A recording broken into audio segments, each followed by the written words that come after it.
números do IBGE apontam que a taxa de desemprego no Brasil ficou em 8,3% em agosto deste ano, uma elevação em relação a períodos anteriores. Para saber como fica a situação daqui para frente, nós vamos conversar com a economista da Fundação de Economia e Estatística do Estado, Iracema Castelo Branco, e com a economista Simone Magalhães. Boa tarde, sejam bem-vindas. Boa tarde. Boa tarde. Boa tarde, tudo bem? Estamos aqui para falar então de economia, falar de desemprego. Bom, Iracema, a FEE tem um levantamento da taxa de desemprego aqui do Estado? Perfeito. Nós temos a PED, que é a Pesquisa de Emprego e Desemprego, onde nós calculamos a taxa de desemprego para a região metropolitana. E essa taxa de desemprego nos últimos 6 meses vem em crescimento. Então, agora em agosto, nós temos uma taxa de 9,7%, é o 6º mês consecutivo de crescimento do desemprego. É maior do que a média nacional? Sim, é maior do que a média nacional. Bom, nós vimos que muitas indústrias, diversos procedimentos, como férias coletivas, entre outras estratégias, e reflexo da redução da produção. Isso trouxe reflexos no emprego. Quais setores são os mais afetados? A indústria? A gente ouve pouco falar, por exemplo, do agronegócio no Brasil, se teve algum impacto. O comércio, o setor de serviços, dá para a gente identificar quais os setores mais afetados? Bom, nos últimos dados, mostra que nós estamos tendo praticamente todos os setores, tá, em retração da atividade econômica. Se a gente for olhar o PIB do Brasil, mostrou no segundo trimestre que todos os setores, né, até a agroindústria, teve retração da atividade econômica. Aqui no estado, o PIB, que é calculado também pela FEE, nós tivemos também retração da atividade econômica, porém a agroindústria ainda foi positivo.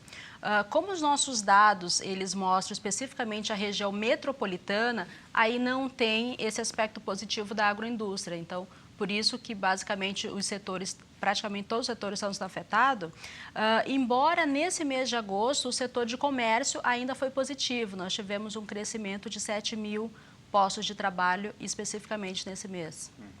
Simone, depois dessa mexida nos ministérios feita pelo governo federal, o dólar parou de subir, deu uma leve caída, né? A gente pode esperar agora uma estabilidade na taxa de emprego, na tua opinião?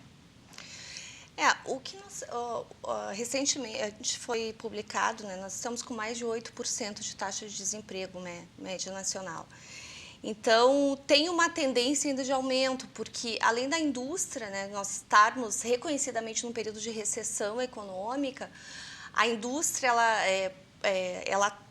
ela não está gerando novas vagas e também os trabalhos temporários também não há uma grande expectativa. Tem os trabalhos temporários, mas não há uma grande expectativa.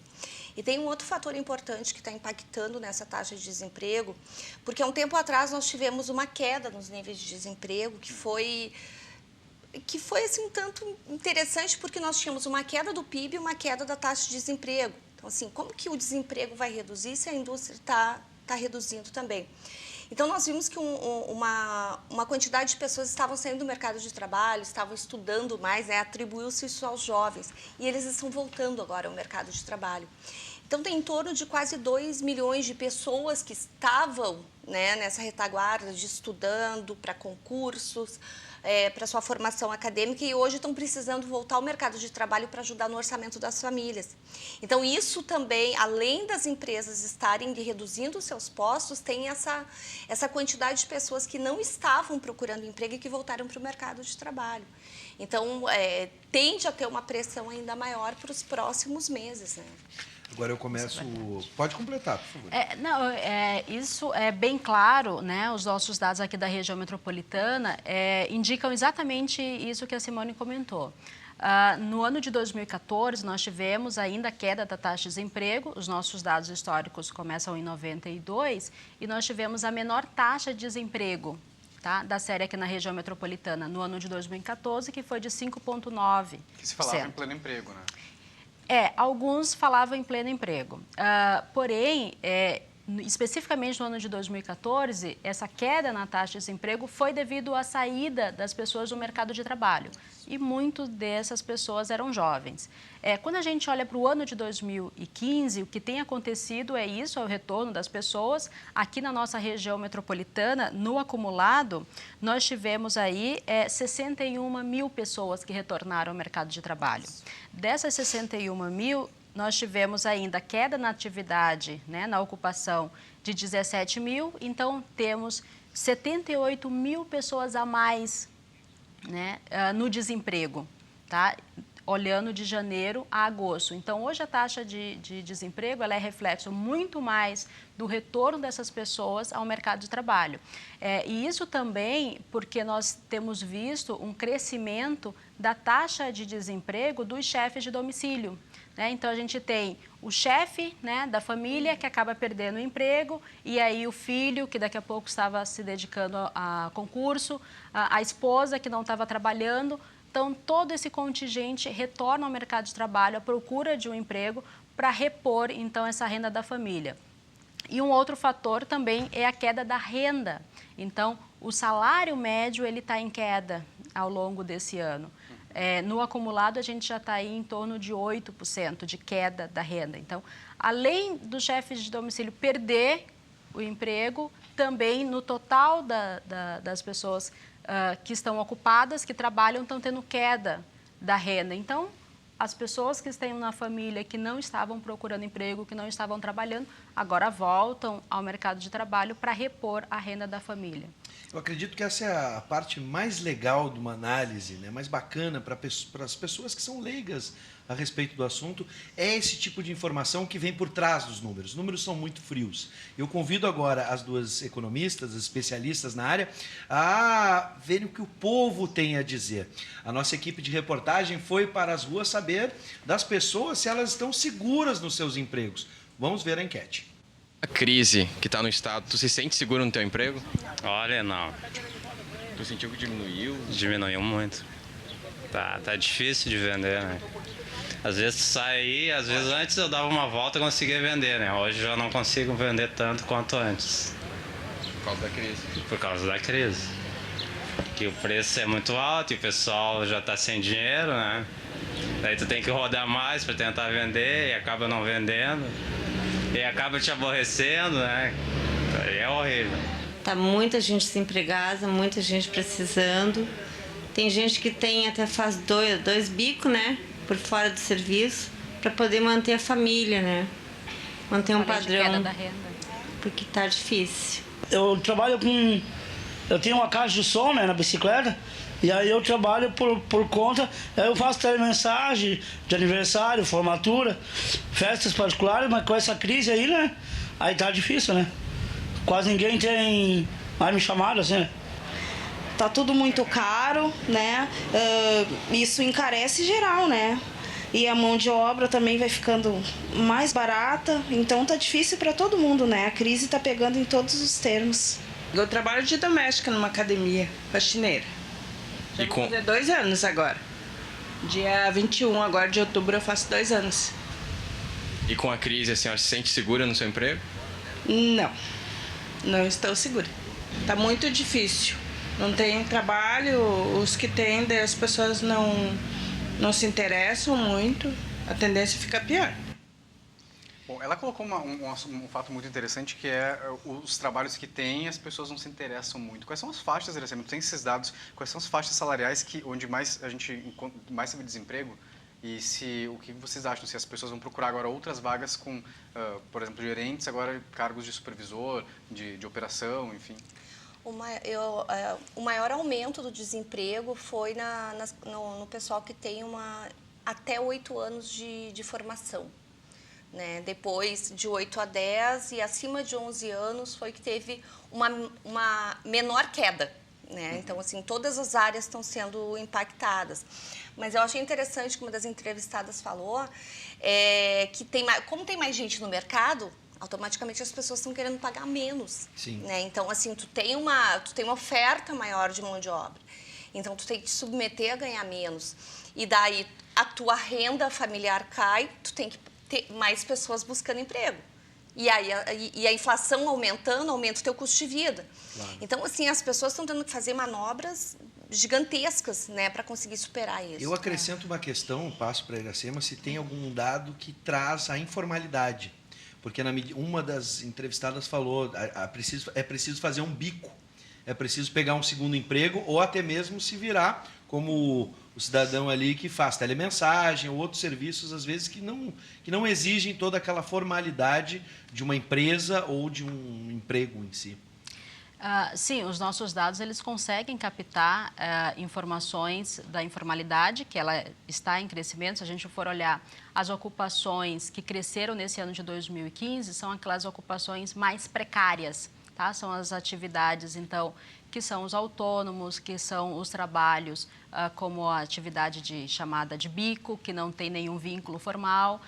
Essas atividades são as que estão crescendo. Mas eu queria retomar um ponto na pergunta anterior, que era em relação à queda, então, da renda das pessoas. A gente tem que lembrar que ali no período de 2010, que a economia cresceu bastante, se falava no apagão de mão de obra, se falava no pleno emprego. Por quê? Porque as taxas de desemprego estavam muito baixas, as empresas estavam demorando muito para contratar pessoas, e aí subia o salário e muito também os benefícios para conseguir manter o bom profissional nas empresas.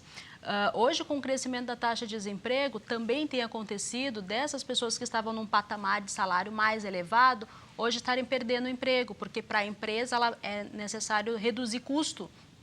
E esses trabalhadores acabam sendo impactados. E aí, quando ele sai desse emprego, vai à procura de outro emprego, ele não consegue mais naquela faixa salarial.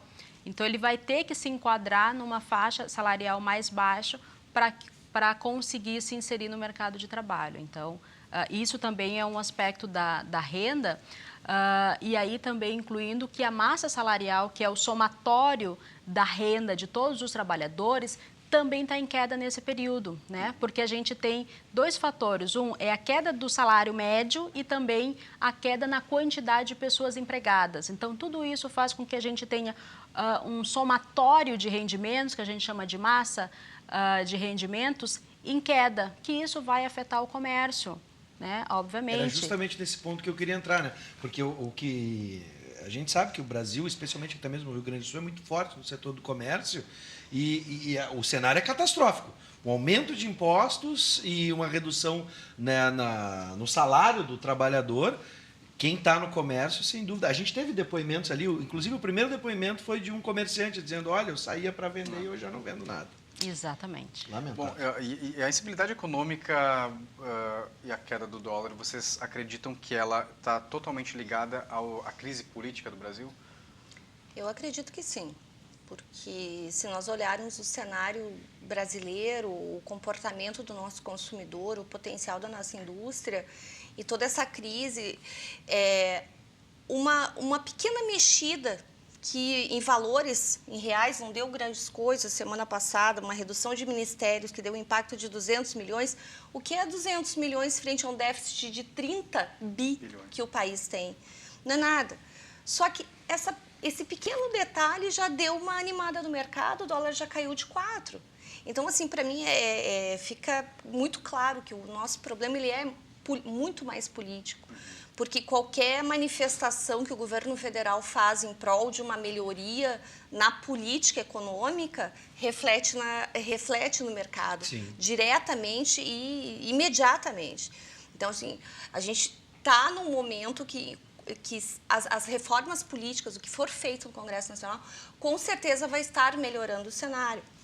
A minha preocupação, e principalmente nessa questão dos impostos, pegando um gancho na questão do Estado aqui, que nós vamos ter um aumento significativo de ICMS, é que não me parece que foi feito um estudo, né, o quanto esse aumento de impostos, que vai repassar para o aumento de preço, vai impactar numa redução da quantidade consumida. Sim.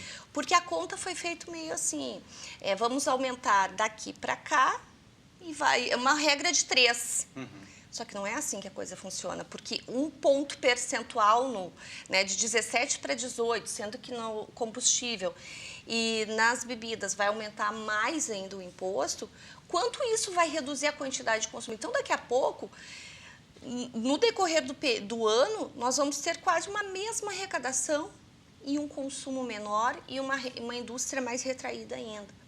Então, assim, isso tudo, porque as famílias, elas estão sufocadas, né? Agora tem a questão do CPMF, e ainda tem alguns políticos que estão querendo que o CPMF seja cobrado no débito e no crédito.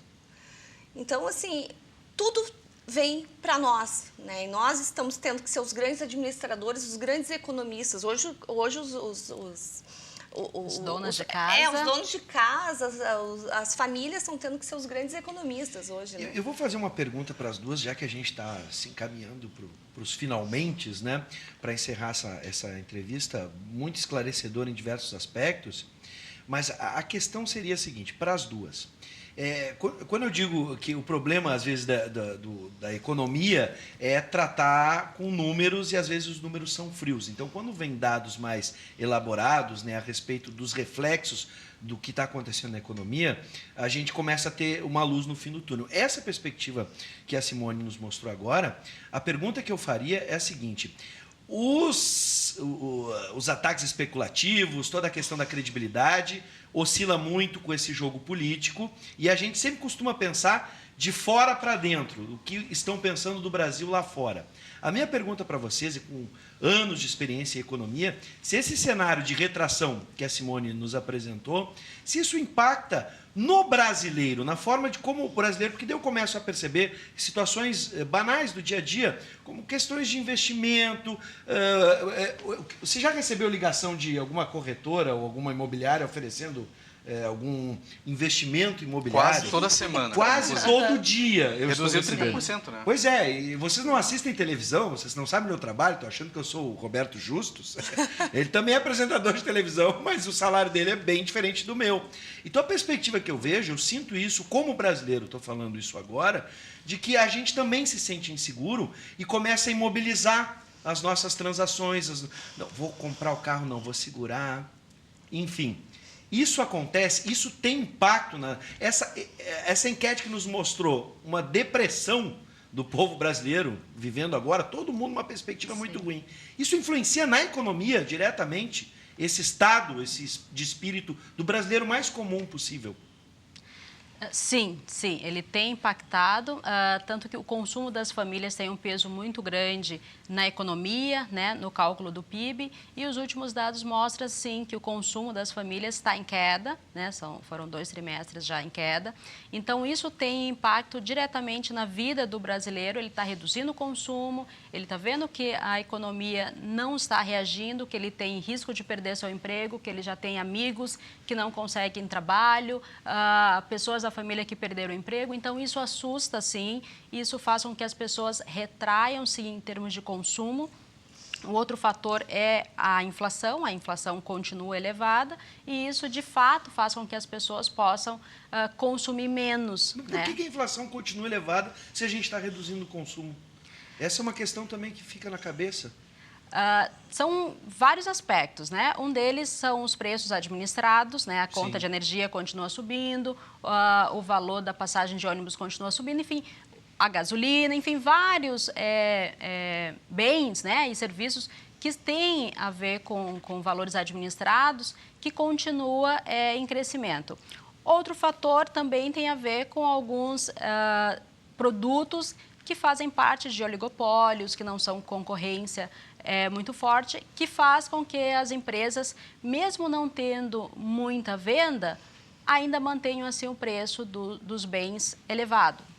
Um exemplo clássico ainda é o de automóveis, né? As empresas praticamente estão com seus estoques super elevados, não estão vendendo e a gente não enxerga uma queda significativa no preço. Por quê? Porque tem a ver aí com o custo desse bem, tem a ver com uma perspectiva da empresa em mais no longo prazo. Ela não vai afetar o preço aí nesse curto espaço de tempo. Uma complementação que eu gosto de fazer, assim, porque a gente está num momento que a informação hoje para as pessoas é uma coisa muito importante. Então, assim, todo mundo está com muito acesso à informação, é tablet, é celular. E economia parece um bicho de 7 cabeças, né? As pessoas têm um medo, né? E às vezes, assim, prefiro nem saber, né? Sim. Aquela coisa assim, eu estou devendo no banco e não tiro o extrato para não ver quanto que eu estou devendo. Só que nesse momento, quanto mais informações nós tivermos, melhor para nós conseguirmos administrar. E assim, eu tanto como cidadã quanto economista, eu entendo que essa crise vai passar. Não tem como ela não passar. Eu acho que a gente vai ter um 2016 difícil ainda, mas a gente tem que sobreviver a esse momento. Então, assim, as pessoas elas têm que saber um pouco mais o que está acontecendo, como administrar. Quando tu falaste assim, as pessoas, o que eu faço? Eu compro um carro agora ou não compro? Eu compro um apartamento ou não compro? Se nós olharmos a questão dos aluguéis, por exemplo, né, foi muito falado na questão da bolha imobiliária brasileira, hoje nós temos um volume enorme de imóveis sendo ofertados. Então, os preços estão caindo.